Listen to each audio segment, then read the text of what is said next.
Okay, everybody. I'm not normally prone to these types of videos, but I am actually going to film a little prep video for you. So you can see the different things that go into getting the molds ready for the actual pour. All right, I'm going to start real quick with putting that away. Stacking this stuff up nice and neat so that my workspace is clear. Not squishing my molds as I put them away. All right, so to start, I'm going to show you how these little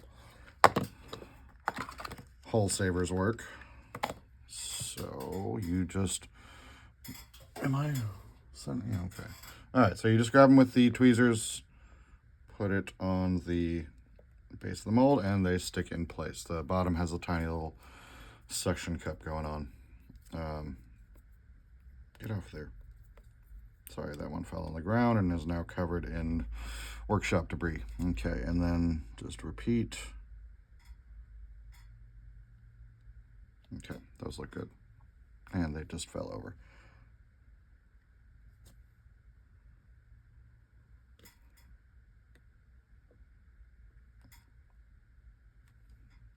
Don't embarrass me in front of company. Okay. That's it. That's all that it takes for that. Next up, I have my hand piece. Let's see. So this one, what do I want to do? Okay. So this one is a little bit complicated when pouring because the fingers themselves and the bowl that will sit in the middle, they're all on the same level. So getting different colors going on is difficult, especially if you want the fingers and hand to be distinct from the rest of the piece. So I'm just going to take a paintbrush and some mica powder and paint the fingers before pouring.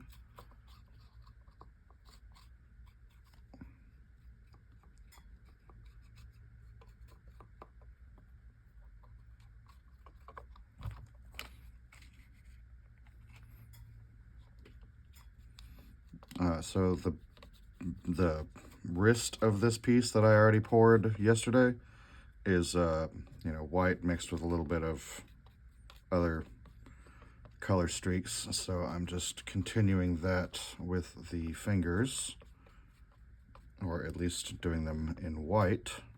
I need a bigger brush.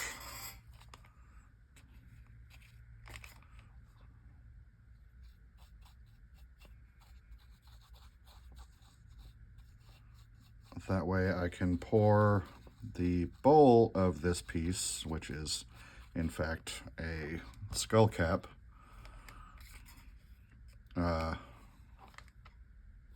pour that all on one color and have the fingers still look the same color as the wrist. How'd I do? Did I get everything? Oh, a little bit more.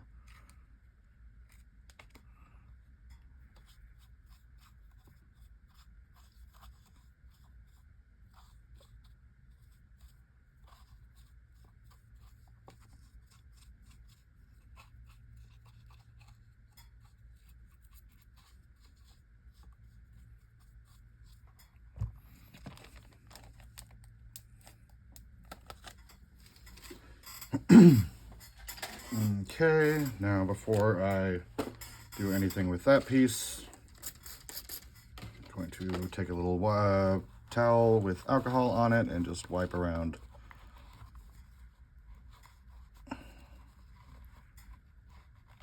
the joints between the fingers so that they don't look quite, they don't have as much of the white on them. Just probably a little splattering will survive, but them's the breaks. Okay. Okay, not really much of a prep, just taking my Funko Pops and putting them in the mold, face down.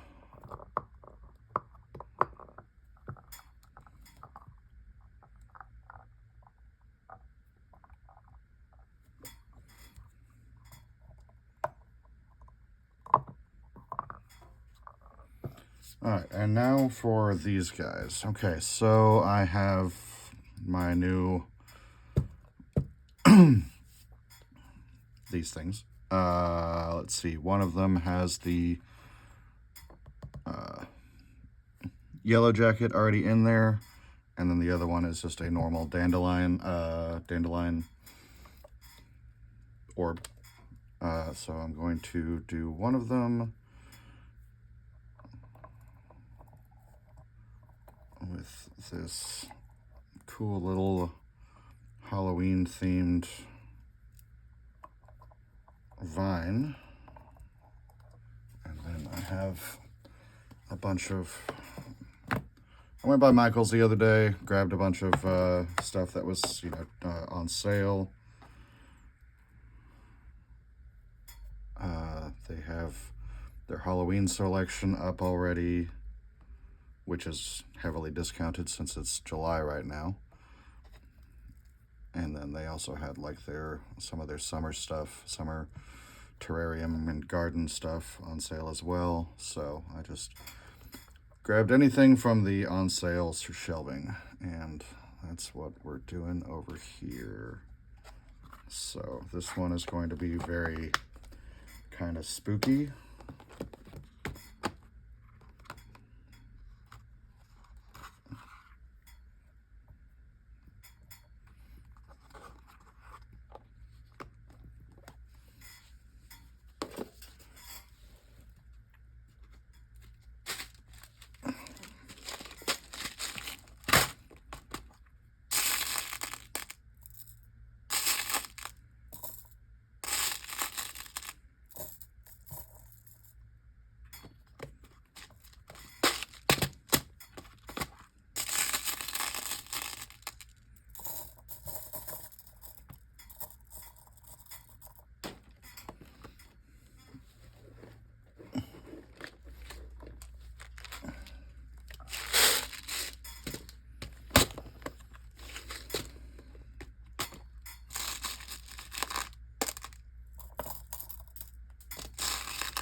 We're going to end up with a lot of air pockets on that one. So it might actually behoove me to put that one in the pressure pot.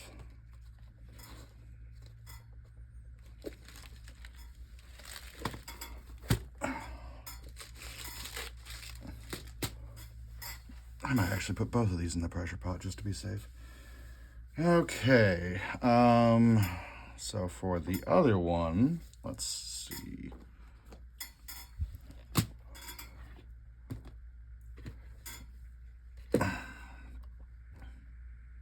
All right, this one I'm going to go with more classic garden because of the little bee friend.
Okay, that'll do for this one as far as the flowers go.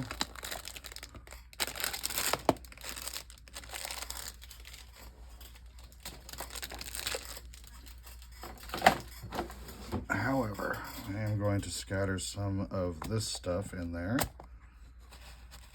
I think it's just broken shards of glass, which I should probably not be picking up with my bare fingers.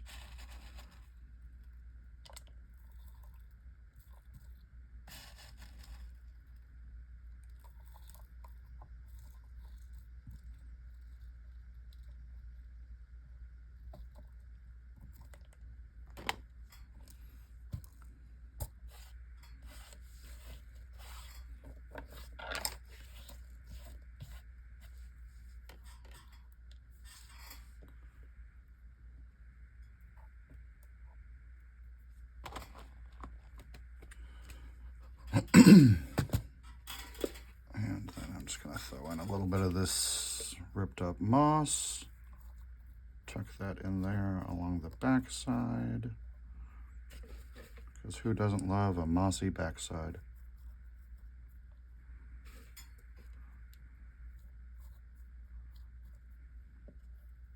Oh yeah, definitely going to have to put both of these in the pressure pot.